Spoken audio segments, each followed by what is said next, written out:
né? As coisas foram mudando de figura ali durante o dia, né? As horas foram passando e a coragem do Marcos Duval foi, né, se esvaindo. Vamos ver como é que ele chega agora, daqui 50 minutos, para falar com a Polícia Federal. Segundo a Basília Rodrigues, é esse horário, 5 da tarde, que ele vai prestar depoimento. Leandro, o que essa claudicância, essas idas e vindas, esse discurso tortuoso nos mostra aí? E mais, né? Que tipo de oportunidades isso abre para a PF, que hoje faz essa ofensiva, né? Num dia só, escuta Marcos Duval, Valdemar da Costa Neto e Anderson Torres. Duval, que descreveu o que seria uma forma de pôr em prática o que estava na minuta do golpe. Anderson Torres, que tinha a minuta do golpe dentro de casa. E Valdemar da Costa Neto, que falou que todo mundo tinha uma, inclusive ele, mas que a dele ele teve o cuidado de triturar. Eu começo com você, Leandro. Dá para a gente usar aquele... Virou quase um bordão, né? De que as instituições estão funcionando. Nesse caso, as instituições estão funcionando no sentido de demonstrar com rapidez a gravidade desse caso, né? Porque a gente está falando do presidente do partido, do ex-presidente da República, do ex-ministro da Justiça e ex-secretário de Segurança do Distrito Federal e de um senador que está indo aí para a metade final do seu mandato de 8 anos. Não é pouca coisa o que essas pessoas disseram e ninguém falou disso informalmente, né? No caso do Anderson Torres foi uma operação de busca e apreensão, mas os outros dois se colocaram esses problemas, né? Colocar aí um depoimento à Polícia Federal, nunca prestei, mas não imagino que deva ser a coisa mais legal do mundo, né? E a PF está de fato, colocando tudo no mesmo dia para tentar, me parece, relatar logo esses casos e apontar responsabilidades. No caso do Marcos Duval, não sei aonde ele estava mirando, né? Se era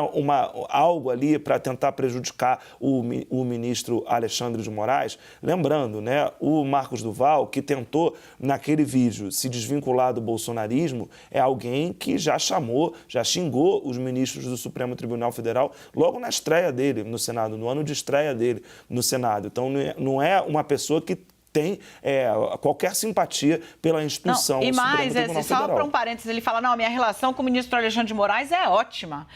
Não tenho proximidade, mas, né, uma relação... Ele acusava o Supremo de ser setor jurídico de organização criminosa. Isso foi ele que impostou. Assim, o discurso de ódio às instituições, ele vocalizou como poucos. É por isso que, assim, eu preciso que a gente mantenha na cabeça, à frente, adiante, quem é o cara.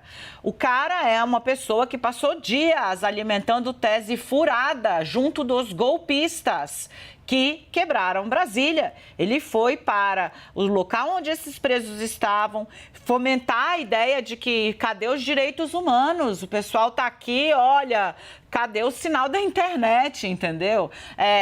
Isso, é esse personagem. Ele teve o trabalho dele nas apurações sobre o que aconteceu no 8 de janeiro, elogiado por Eduardo Bolsonaro nas redes sociais há pouquíssimos dias. Eu vou olhar aqui. Então é disso que se trata. Não é de uma pessoa que guardou certa distância ou fazia um apoio crítico a Bolsonaro. Não, ele é puro suco de bolsonarismo 2018. Bancada da selfie, tica. Bancada da bala, tica. Bancada da cloroquina, tica.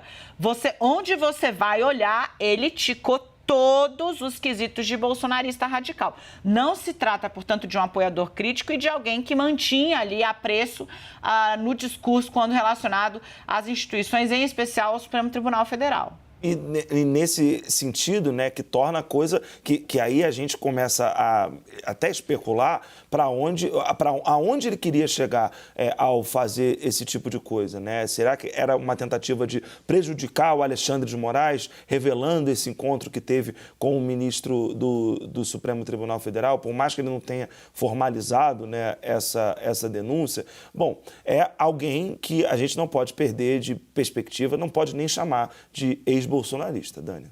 Yuri.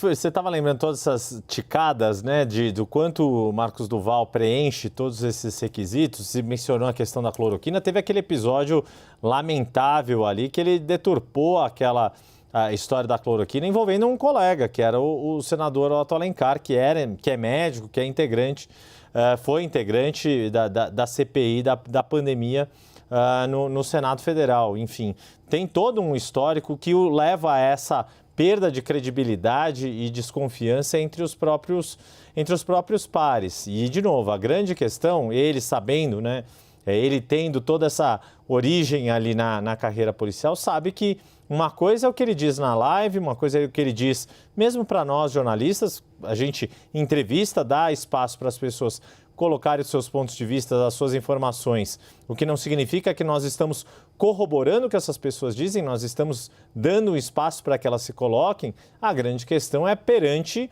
uma autoridade policial que ele vai dizer, e essa é a grande questão. Para efeitos jurídicos de investigação, o que vai valer é o que ele disser para as autoridades em depoimento, a não ser que seja depois contradito em relação ao que ele colocar nesse primeiro depoimento. Seja como for, é uma questão que vem dando repercussões políticas também, não só em relação ao mandato de Marcos do Val, mas, de novo, a todo esse contexto desse campo político que acredita que a política é feita em redes sociais. E aí vou parafrasear um discurso que foi feito ontem pelo presidente eleito do Senado. Não, a política não é feita em redes sociais. Ele disse, né, a democracia está de pé graças aos que optaram pelo diálogo, mas não pelo confronto. Vamos dar uma olhada num outro trecho da fala do Marcos do Val, hoje nessa entrevista coletiva. Ele falou, de madrugada ele disse que ia renunciar. Aí depois ele falou, não sei se renuncio. Dá uma olhada. Quando eu disse isso, eu estava praticamente decidido mesmo em chegar aqui, reunir a equipe, reunir com parte da equipe, para tomar decisão se eu realmente iria sair, deixar assumir a suplente. Não, porque a suplente, ela, na época da campanha, foi sem recursos, vocês sabem disso, eu vendi meu carro para poder fazer minha campanha, foi R$90 mil, e eu não tinha nenhum nome para suplência. Aí, na hora, tinha a secretária do vereador, e eu perguntei a ela se ela podia emprestar o documento para ela ser minha suplente. E aí ela deu e pronto, ela foi eleita, aí ela achou que... Aí eu tive um infarto logo no primeiro ano, porque eu fiquei me dedicando muito, e aí ela mandou uma mensagem dizendo, estou pronto para assumir, nem me perguntou se eu estava bem. Aí eu falei, olha, não foi acordado nada disso, você esquece dessa possibilidade. Bom, então essa possibilidade de ter alguém me assumindo no meu lugar, zero, porque eu não posso deixar todo o trabalho que eu fiz até aqui ser destruído daqui aos 4 anos. E eu também não posso largar a missão que eu assumi sozinho até agora para apresentar para a sociedade, para a imprensa, quem prevaricou. Claro que eu já tenho todos os nomes, tem bastante documento, mas só na CPI que eu vou poder tornar isso oficialmente, né, para vocês. Então a decisão ainda não foi tomada ainda se eu permaneço. Só na CPI não, vai ter que explicar para a Polícia Federal. E aí tem algumas questões, né? Conversando hoje com um personagem ativo e que acompanha de muito perto as investigações, ele me disse o seguinte: Daniela, tenha em mente que essas pessoas elas estão se comunicando, porque muito da gente está se indagando por quê? Por que ele resolveu fazer isso agora? Essas pessoas estão se falando. Se por algum motivo, assim como outros bolsonaristas, Daniel Silveira suspeitou que agora, sem o mandato, ele certamente seria alcançado pela força da lei, essa conversa, que foi enviada em áudio e está gravada nas mensagens dos celulares, tanto de Marcos do Val quanto de Daniel Silveira, chegariam, cedo ou tarde, às mãos da polícia e às mãos do ministro Alexandre de Moraes. Isso pode ajudar a explicar porque na madrugada de ontem para hoje, decide-se explodir essa história a ponto de comprometer o calendário, inclusive, de publicação da revista Veja, que traria essa reportagem, esse furo, na sexta-feira, e foi passada ali, né, foi ultrapassada pelo Marcos do Val, que furou a própria publicação, dizendo, olha, eu vou explodir uma bomba, dizendo que o presidente me coagiu a participar de um golpe. Esse é o teor da declaração in natura dele, tá? E, bom, é isso, né? Esses telefones O de Daniel Silveira já está na conta. Marcos Duval, que está dizendo que queria colaborar com as investigações, vai ser duro não apresentar as provas do que ele está relatando, porque aí também, né, você está fazendo falsa acusação de crime a terceiro, o que também é crime. Então, vai ter de apresentar ou vai ser impelido a apresentar essas conversas. E, Yuri, mais uma vez, eles deixam ali tudo no digital, o rastro, né, a autoincriminação. Pois é, e esse é um ponto, né? Lembrando que a reportagem da revista Veja tem trechos ali dessas trocas de mensagens e a ver se na hora em que for depor a Polícia Federal, se Marcos Duval, no mínimo, vai franquear o acesso a essas mensagens que podem ser usadas aí como indícios nessa investigação que tende a acontecer agora, para dar um pouco de veracidade nessa questão toda, nesse relato todo que ele tem feito. De novo, né, a partir de uma reunião que, ao que tudo indica, de fato ocorreu, dado que ninguém negou que ela tenha ocorrido, nem o filho do ex-presidente negou que tenha ocorrido este encontro, não confirmou nada do teor, até porque não estava presente, não teria como fazer isso, e o quanto essas mensagens que podem estar ainda no celular do senador Marcos Duval e que constam ali, subsidiam a reportagem de Veja, quanto isso também ele vai franquear esse acesso para a polícia poder também ter como subsídio de uma futura investigação a partir desses relatos todos. Gente, e tem a questão, né, o print, tá circulando aí os prints que o próprio Marcos Duval confirmou que refletem o que ele entende como a verdade, né, onde uma mensagem atribuída a Daniel Silveira, o contato dele que está aqui, diz: olha, como a gente teve pouco tempo, eu não passei o que eu entendo como diretriz para que você faça e adapte da sua maneira, né, mas eu já tenho as escutas usadas pelas operações especiais, tenho veículo receptor que pode imediatamente reproduzir, além da gravação, e essa operação fica restrita a um círculo de 5 pessoas. 3 estavam sentados hoje conversando juntos, ou seja, ele, Daniel Silveira, Marcos Duval, destinatário da mensagem, e Jair Bolsonaro.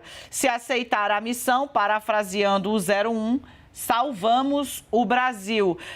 Leandro, o que está nessas mensagens, esse conteúdo todo, vai passar por perícia, vai ser analisado e pode ser determinante aí para o desfecho desse caso. Sim, e aí, nessa mensagem do Daniel Silveira, a julgar pelo relato do senador Marcos Duval à revista Veja, as outras 2 pessoas, né, que saberiam desse plano Tabajara seriam, eventualmente, o GSI e a Agência Brasileira de Inteligência, porque são essas 2 instituições que, de acordo com o Marcos Duval, ele ouviu do Jair Bolsonaro que essas 2 instituições iria lhe garantir ali a técnica para gravar o Alexandre de Moraes. Mas, Dani, tem um detalhe dessa última fala que a gente viu do Marcos Duval que a gente não pode perder de perspectiva também, né? Que ele fala, ele emenda um assunto no outro, né? Começa ali a falar que não tem mais intenção de renunciar, que vai reavaliar, etc e tal, mas aí ele fala que tem documentos para mostrar quem prevaricou nos atos do 8 de janeiro, na destruição de Brasília, e fala que vai apresentar isso à CPI. E já tem senador postando em rede social, encaminhando declaração, dizendo que as declarações do Marcos Duval, elas também podem ser inseridas numa eventual CPI dos atos antidemocráticos do dia 8 de janeiro. E aí a gente tem um componente, portanto, ainda mais um componente político para essa história toda que a gente está desdobrando aqui hoje, né? Porque talvez a gente ainda, tentando entender as intenções do Marcos Duval, tem aí né, que é de colocar mais uma lenha na fogueira para reavivar a ideia de uma CPI, que já tem um número de assinaturas, foram assinaturas colhidas pela senadora Soraya Tronic na semana seguinte aos atos do dia 8 de janeiro, e agora o Marcos Duval joga um fato, e é um fato que precisa ser investigado para dar um outro fogo aí, um outro fôlego para essa história de uma CPI lá no Senado, Dani.